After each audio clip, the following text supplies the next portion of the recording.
Bueno, el siguiente tema con el que vamos a concluir esta lección es los sistemas operativos o el software. Vemos que él mismo trae su propio sistema operativo, pero nosotros vamos a utilizar un computador, pero quería explicarles algunos tipos de equipos que se necesitan para eso. Entonces, ¿qué computadores existen? Ustedes tienen computadores de escritorio en su casa, que obviamente anteriormente venía su torre, su monitor y demás. Existen los portátiles, como en el caso de que tenemos.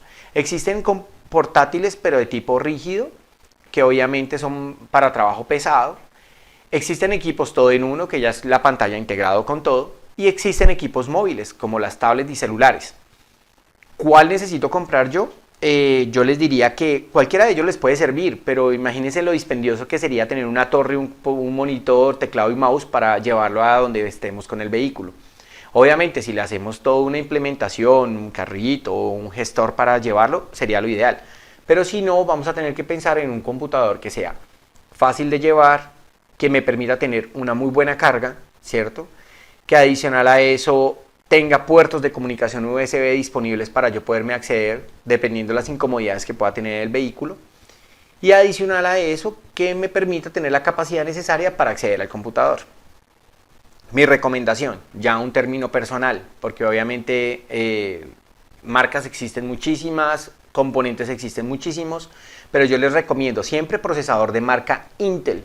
No debe ser de marca ATI, AMD, Nvidia, Zafire, todas las marcas que pudieran llegar a existir de procesador, porque realmente Intel esta es una de las más robustas y más confiables que tiene el mercado. Entonces, ahora, ¿cuál referencia de Intel? Yo les diría que ya lo que es anterior a la familia Core, es decir, lo que es, por ejemplo, Intel Pentium, Celeron y estas versiones anteriores, no las tengan en cuenta. Son computadores muy económicos, pero también son muy limitados. Ustedes deberían optar por un Core i3, un Core i5, un Core i7, y si les alcanzara un Core i9 o un Xeon, bueno, ahí existen muchas más referencias, pero con un Core i3 ya para el tema de diagnóstico es bastante suficiente. Yo les recomendaría que fuese de 14 pulgadas, no menor a 12 pulgadas, porque hay algunos software que ya no se alcanzan a visualizar correctamente y no les van a dejar funcionar a los programas. Y superior a 15 pulgadas lo que ocurre es que el daño de pantalla es aún mayor, el desgaste de batería es más y obviamente el cargarlo, el desplegarlo en un vehículo, el tenerlo no va a ser lo suficientemente bueno. Entonces yo les daría el consejo de 14 pulgadas. Existen algunos computadores que, aunque son un computador, tienen más familiaridad con un equipo móvil, y eso le pasa a Asus. También en Colombia tenemos PC Smart y tenemos otras marcas locales, pero digamos en Asus lo que ocurre es que la board no es una board tradicional, sino es una board más pensada en un equipo móvil. Esa es la marca que ha tenido algunas complejidades con algunos programas de diagnóstico, entonces sería, digamos, como la última marca a tener en cuenta. ¿Cuál puede ser? Puede ser Dell, HP, Lenovo, Toshiba. Si ustedes encontraran la mejor que me parece en el mundo, pero que lamentablemente no llega a América, se llama Fujitsu. Por allá vayan y tomen nota, verifiquen quiénes eran ellos, qué pelea tuvieron con IBM y demás. Van a ver que es el equipo japonés mejor del mundo, pero no nos llega acá a América. Entonces, esa es la parte del portátil. Entonces ya tenemos un computador, existen tablets, existen una cantidad de cosas muy chéveres que ustedes también pueden alternar, pero por lo pronto un computador 14 pulgadas de Lenovo o Dell. ¿Cuánta memoria? 4 GB de RAM. No se enreden si no saben, simplemente tomen nota, que yo sé que cuando lleguen a un sitio donde tengan que comprarlo, ya sabiendo el término, ya lo pueden organizar. El disco duro, por lo menos que sea de 500 GB, que es la capacidad que puede llegar a tener en adelante. Con esto concluimos el tema del portátil, pero el portátil requiere un sistema operativo, es decir, cuando uno lo prende, él corre con un sistema operativo. Normalmente para todo el tema del diagnóstico utilizamos Windows. Existen otras versiones, también existen Macintosh, Linux y demás. Esos no nos van a servir porque los programas los diseñaron exclusivamente para Windows. Hoy actualmente el Windows que está para la fecha que tenemos, el actual es Windows 10 versión 19.03. No importa el tipo de versión para los programas, dependiendo cómo se vayan a implementar. Entonces lo que hablábamos, si una interfaz por ejemplo es de puerto home o no, o ustedes tienen un equipo en clon y les dicen que debe tener alguna versión en específico, tendrán que buscar un computador que tenga dicha versión. El único programa que hemos visto que tenga algún problema, digamos, con la versión más nueva de Windows 10 es el de Case New Holland. En la parte de Iveco, cuando yo voy a desplegar el diagnóstico de motor, no me permite acceder. Entonces, por ejemplo, ahí ya hay una condición de que si yo leo la nota técnica de ese programa, me dice que no me sirve aún todavía Windows 10, que me serviría Windows 7.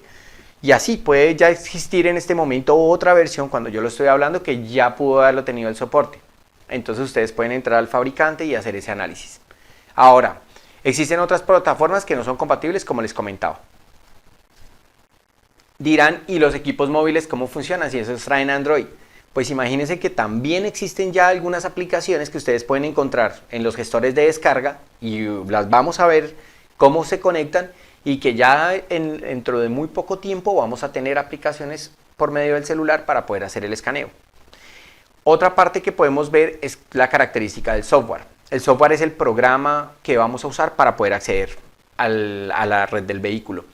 Existe obviamente un tema de licenciamiento que cada fabricante puede llegar a tener reducción ahí. En esa parte sí puntual es saber si realmente yo puedo llegar a tener licenciamiento en mi país donde estoy, realmente qué permisos me van a dar, porque esto también podría llegar a definir la adquisición de un equipo.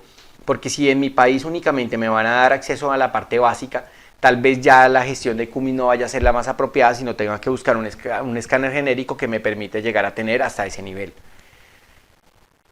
Y aquí vamos a ir a un tema también, es que así como existen interfaces que son de tipo genérico y propietario, pueden llegar a existir programas que también son genéricos. Vamos a ver el caso, por ejemplo, de JPro. Es un software creado por un fabricante que permite conectar con diferentes marcas de vehículos.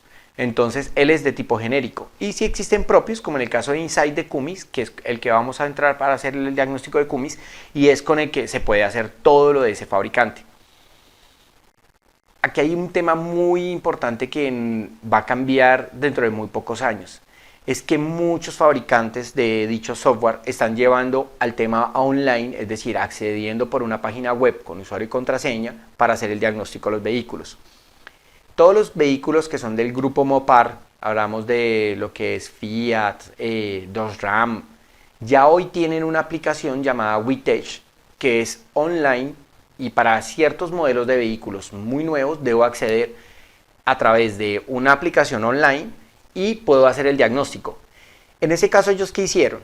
Dan el soporte RP1210, es decir, alguna de estas interfaces podría conectar con esa red, pero el software ya está internamente en internet. Entonces ahí en esa parte ya ustedes tendrán que ver hasta dónde deben comprar credenciales de acceso, membresías con estas marcas, algunas suscripciones que puedan llegar a tener. Otro caso es el de John Deere.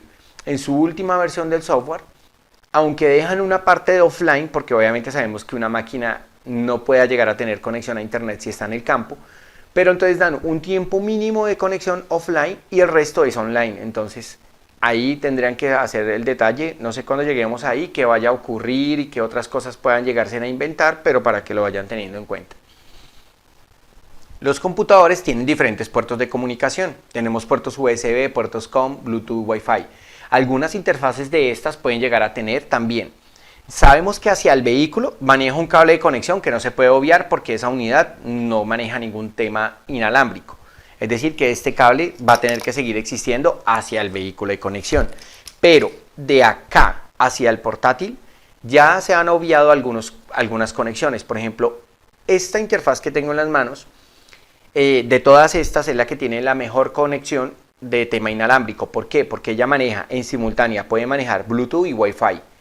Esto lo hizo porque obviamente el fabricante de Cummins le solicitó a Nexi que tuviera ambos soportes. En el caso de la Nexi, no, ella puede venir en versión Bluetooth o van a ver ustedes acá que tiene un icono de Wi-Fi y sería de tema Wi-Fi. ¿Cómo también hago para diferenciar eso? Si el número de parte de la USB Link 2 termina en 32 significa que es Bluetooth y si termina en 34 es Wi-Fi.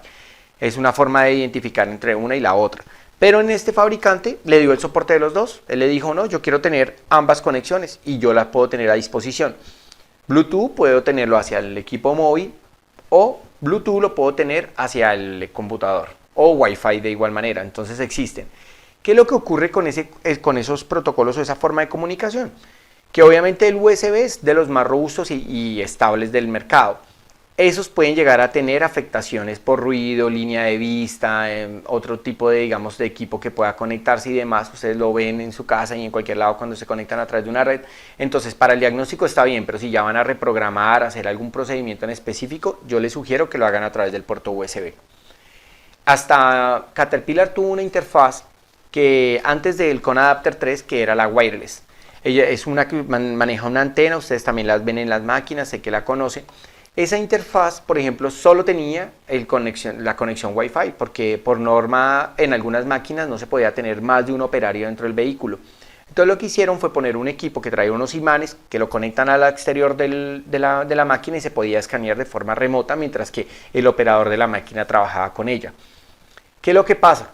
Que como el vehículo obviamente está no solo lleno de tema electrónico, sino adicional a eso genera un ruido, esa estática y todo afectaba la comunicación. Entonces, por ejemplo, Caterpillar dejó de fabricar su interfaz, aunque era una muy buena idea para el tema de darle soporte a la distancia, ha tenido que obviar ese tipo de comunicación. Entonces, para que lo tengamos en cuenta.